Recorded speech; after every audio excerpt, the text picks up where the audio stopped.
Wednesday morning, time for Fresh Can News for January 2nd, 2019. I'm your armchair news reporter and presenter, Joe Hafner, with you. And looks like we'll start off with cloudy skies once again for the Kirksville, Missouri area, and temperatures nearing the freezing mark for daytime highs. Clearing skies by tonight, not quite as cold as last night, and even warmer temperatures on tap for tomorrow and lasting through the end of the week. Complete details on the forecast coming up in the news, right after the news, I should say.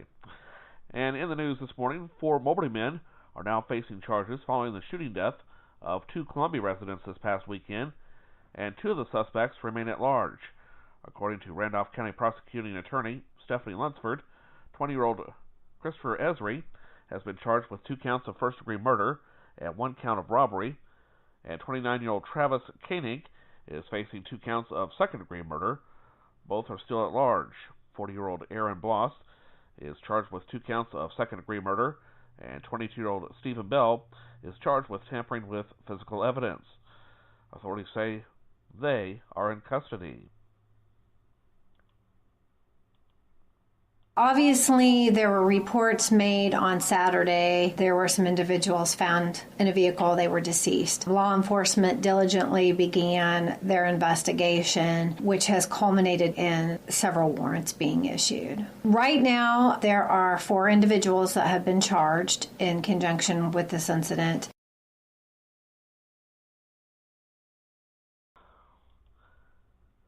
Moberly police released identities of 2 of the men found dead over the weekend. They are 51-year-old Darren Stacy Tharp and 24-year-old Shane Austin Hare, both of Columbia. From the time, allegedly, this is an incident where the 2 deceased individuals, there was a robbery planned, and as a result, the 2 individuals, the victims, were shot and killed. It appears that, yes, drugs play a role in this incident.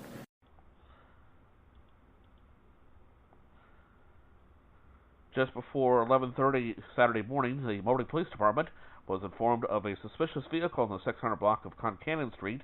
Officers located the vehicle and found the 2 deceased men inside. Both appear to have died from gunshot wounds. From the time that the incident was reported, law enforcement immediately began their investigation diligently, and literally they have worked around the clock investigating this matter. Obviously, time is of the essence, and they have been working consistently and constantly since it was reported to get us to this point.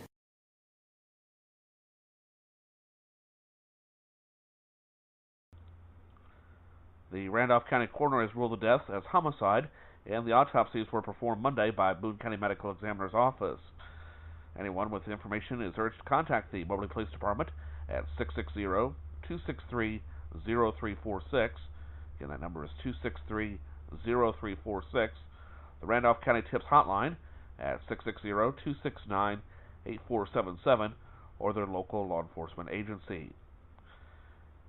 The Livingston County Sheriff's Department is investigating the death of a deer hunter whose body was discovered in a field in western Missouri. Sheriff Steve Cox says the man's body was discovered Sunday night near a county road in the southeast part of the county. Cox said the victim had been hunting with a friend. They were hunting in separate areas and had permission to hunt on the property.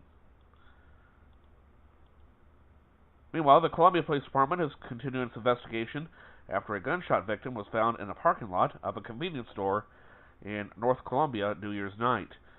Police confirmed officers responded to Bodie Drive and Ent Boulevard at around 7:50 last night for reports of shots being fired. Police said evidence was located at the scene. Shortly after, officers responded to the break time convenience store on Smiley Lane after a 16-year-old was found in a vehicle with a gunshot wound. Authorities said the victim sustained non-life-threatening injuries. Police said they are continuing to investigate both incidents to determine if they are connected. Anyone with information about these incidents or either incident is urged to contact the Columbia Police Department or local Crime Stoppers.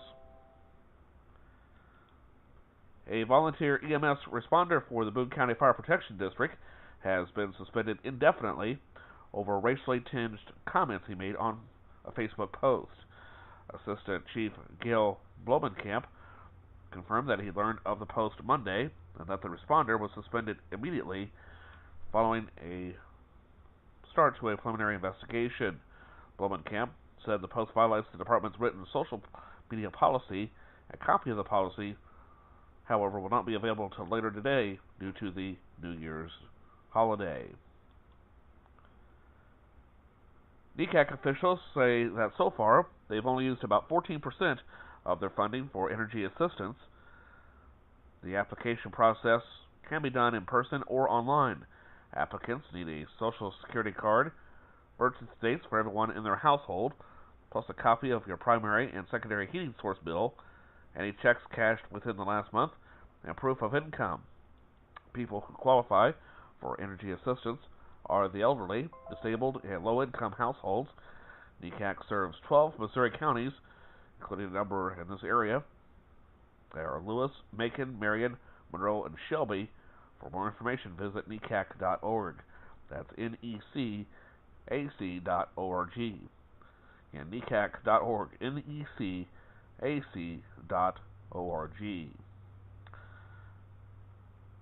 Blood donations often decline during the holiday period, and the American Red Cross is currently experiencing an urgent need for blood donors to help make up for this year's shortage.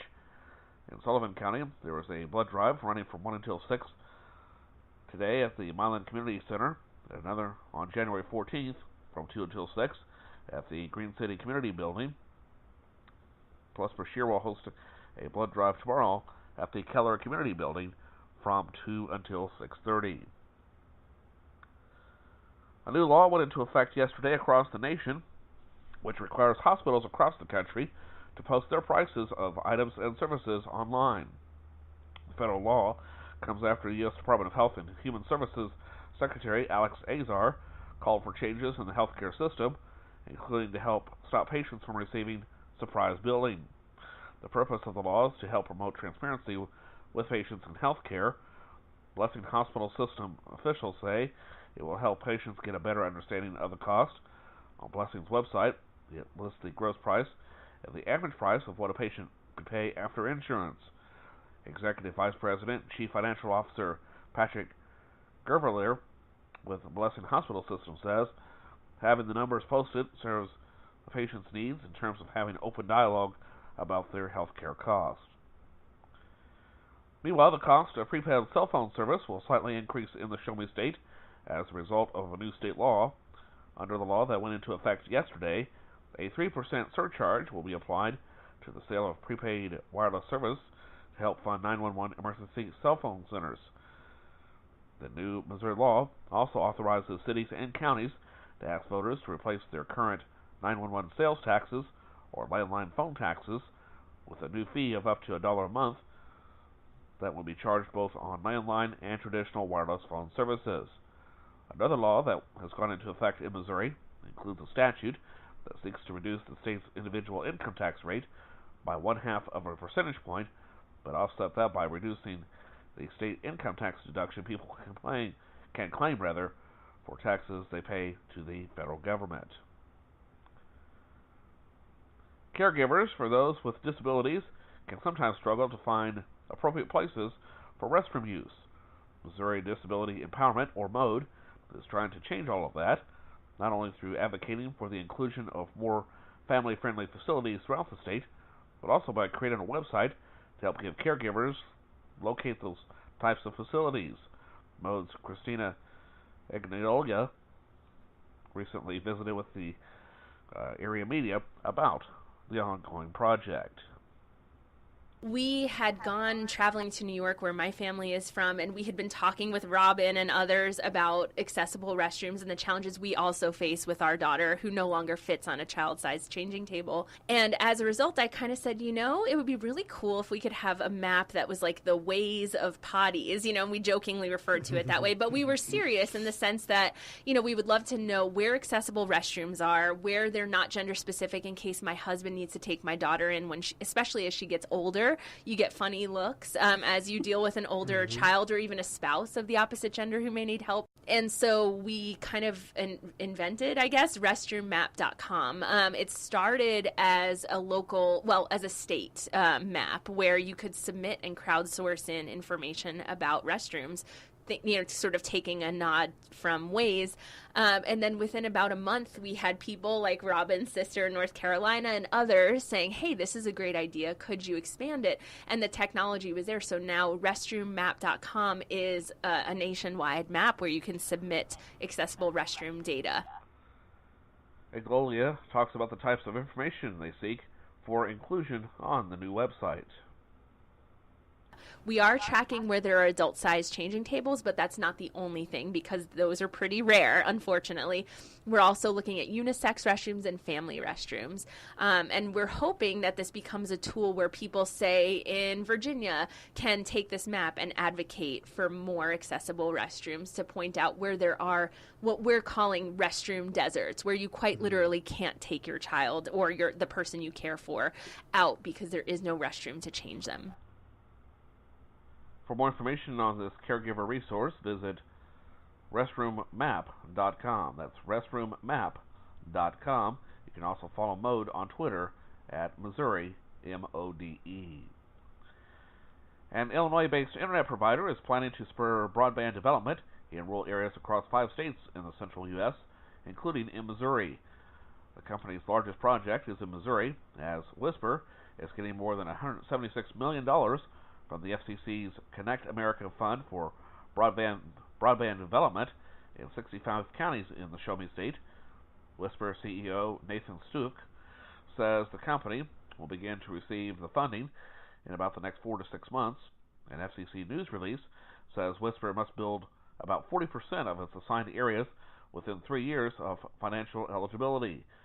The company must then increase its development by 20% each subsequent year until the project is complete.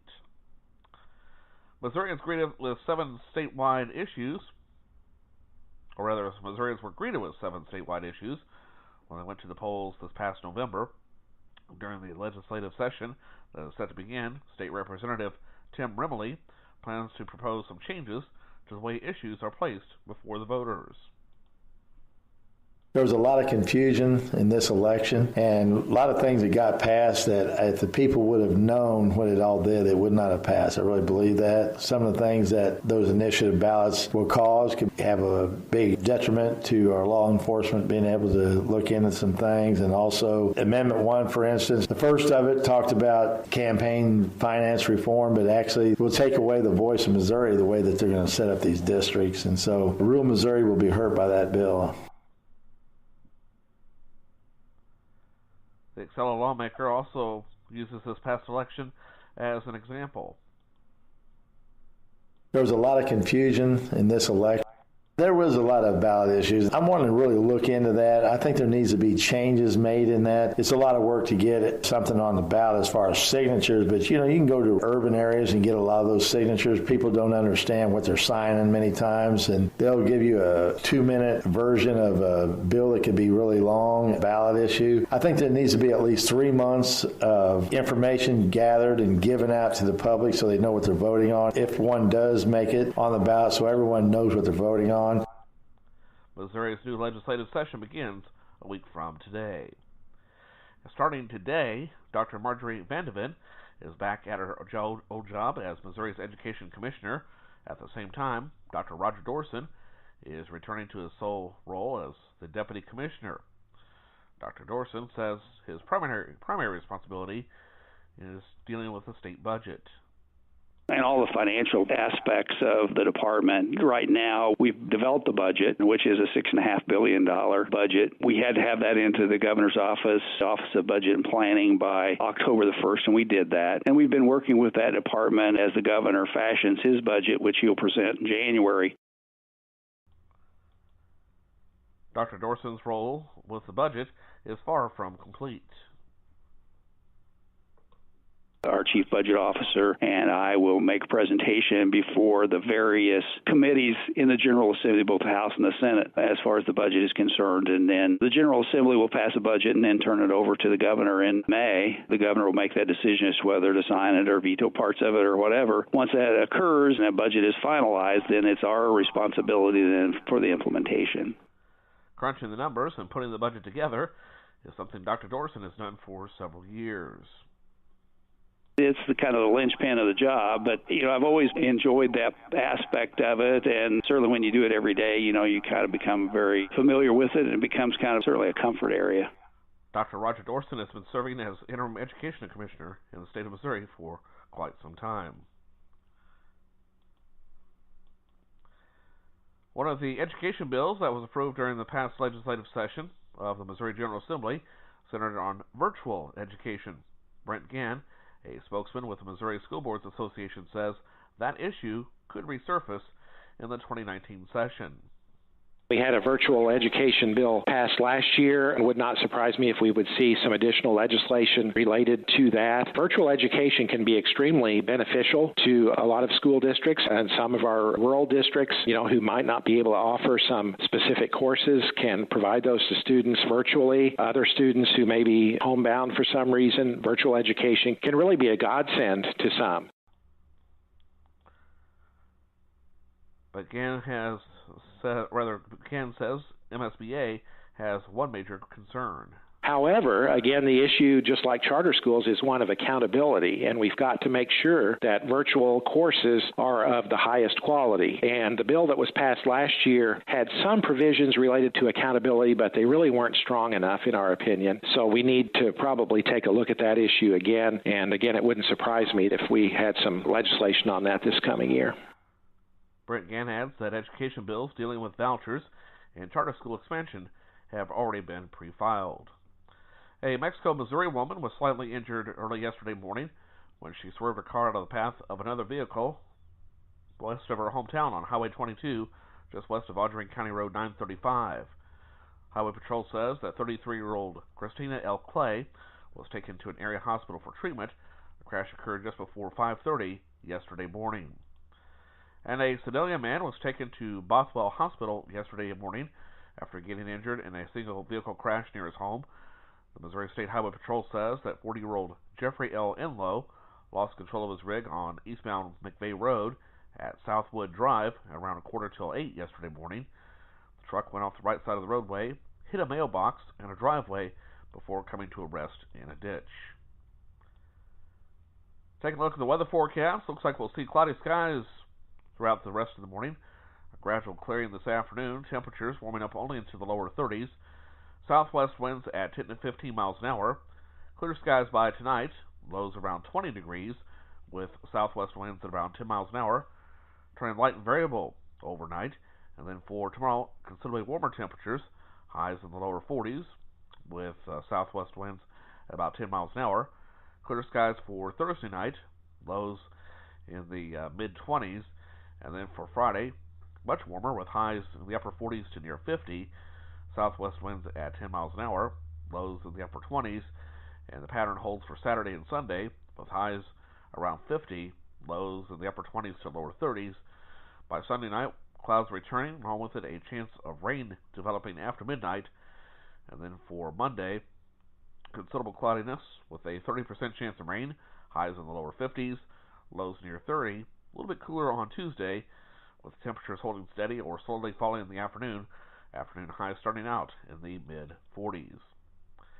And that's been a look at local and regional news of interest in northern and central Missouri on this edition of Fresh Can News for Wednesday, January 2nd, 2019. My time is up. I'm Joe Hafner. My time is up. I thank you for yours.